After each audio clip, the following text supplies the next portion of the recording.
that, he seems to be trying to convince the world, and maybe himself, that he's still got it. He repeats, "Bitch, I'm still in my prime. I'm still in my prime." The repetition is so key there.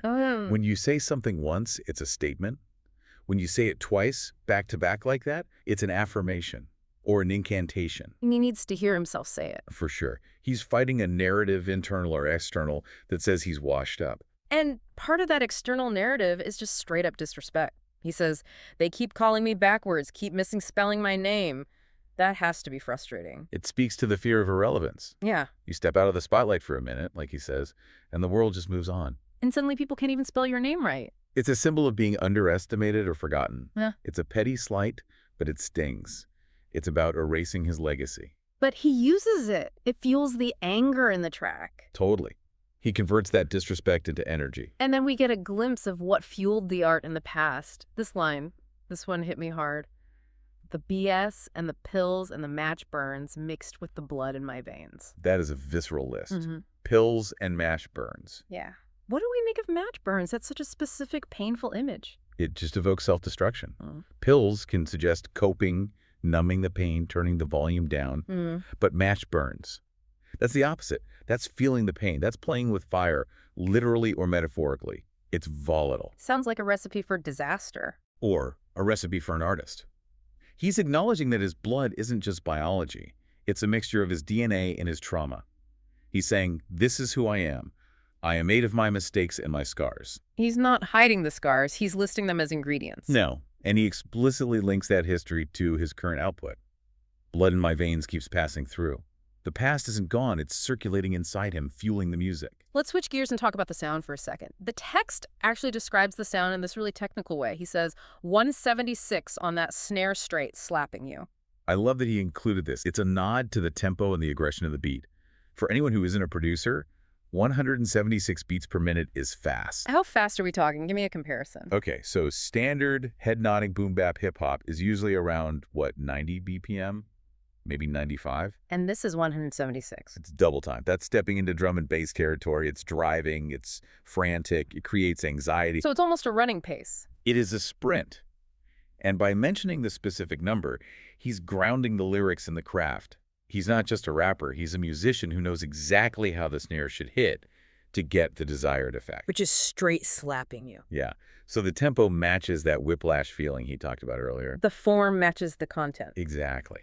He's creating a sonic environment that feels like a high-speed chase. And he brings back that water imagery, too. He says, now I'm back swinging like a deep sea the reflex. Deep sea reflex. It Wow. connects back to the unstoppable nature of the ocean. Think about a reflex. When a doctor hits your knee with that little hammer, you kick. You can't stop it. And you can't stop the tide coming in. Right. He's saying his return to music, his ability to swing back, is as natural and involuntary as the ocean itself. He couldn't stop if he wanted to. There's another phrase here that I found really poetic. Have folkloring reality merge attributes. That sounds like a thesis statement for a literature class. It's a brilliant description of what a songwriter actually does.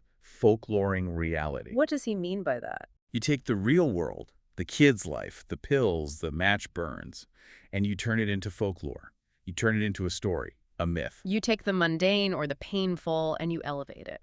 Right. You don't just report the news. You create a mythology around your life. Yeah. He's merging the attributes of real life with the attributes of legend. That's how you take a painful experience and turn it into a song people relate to. And he does it with such a cool demeanor. He mentions something ice cold in my glass sipping. That ice-cold imagery is a great callback to him being born below freezing. It reinforces that old-school veteran vibe. The contrast again. Yes, he's not running around frantic like the new kids. He's sitting back, glass in hand, watching the chaos, ready to strike at the last minute. It's the difference between the young soldier running into battle screaming And the general watching from the hill, waiting for the perfect moment. which brings us to the core mantra of this whole thing, the hook. I made it out the last man standing. This is the victory lap, but honestly, it feels like a somber victory. How so? I mean, last man standing is usually triumphant. It's the winner of the battle royale. It is, but look at the context. He talks about another nail in the coffin, another goodbye. Being the last man standing means everyone else has fallen. It means you're alone. That's true. It's lonely at the finish line. Nail in the coffin. implies death. I mean, the death of his old self, the death of his competition, maybe his bad habits. But he emphasizes this survival.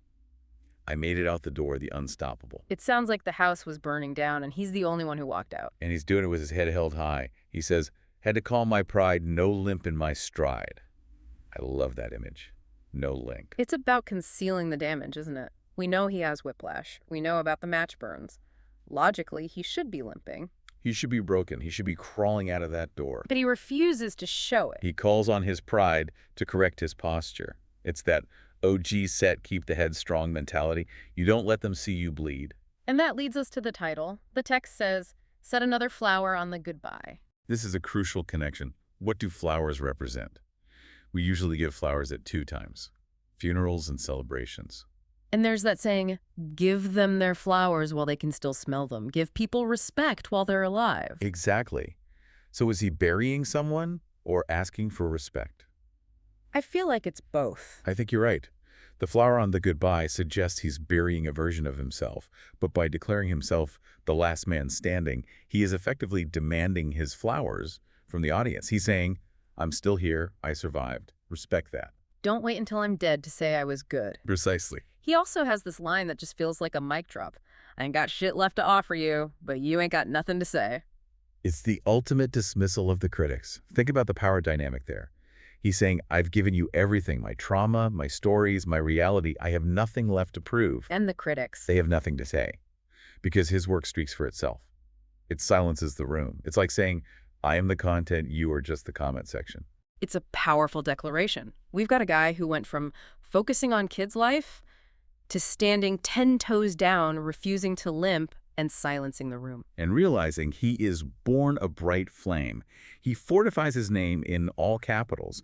It's about taking ownership of your identity. And that pull the car light line at the end is interesting. I'm here to pull the car light.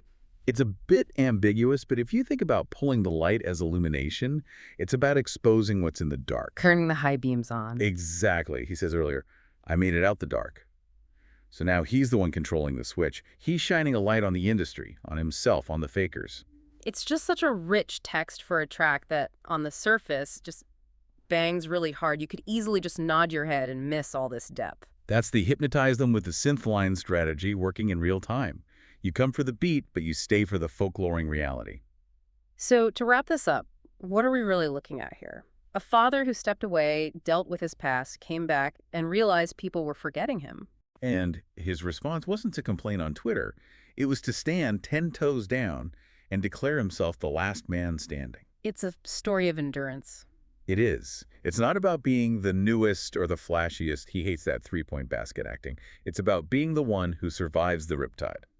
And doing it with no limp in the stride. That's the visual I'm taking with me. Precisely. Mm-hmm. And if we connect this to the bigger picture, there is a provocative thought here to leave you with. Grieves ends by saying, I ain't got shit left to offer you, but you ain't got nothing to say. Yeah, the silence. We live in a world of constant noise, constant acting, everyone shouting to be heard. But Grieves suggests the ultimate flex isn't adding more noise. It's reaching a point where you have survived so much that the opposition is just rendered silent. So the question for the listener is? The question is, are you striving to have the loudest voice in the room? Or are you striving to be the last one left standing when the noise finally stops? Because those are 2 very different goals. That is something to think about. Silence the critics, not by shouting, but by outlasting them. Exactly. We're going to leave it there. This has been a deep dive into the resilient mind of Grieves. Thanks for listening, and we'll catch you on the next one. Take care.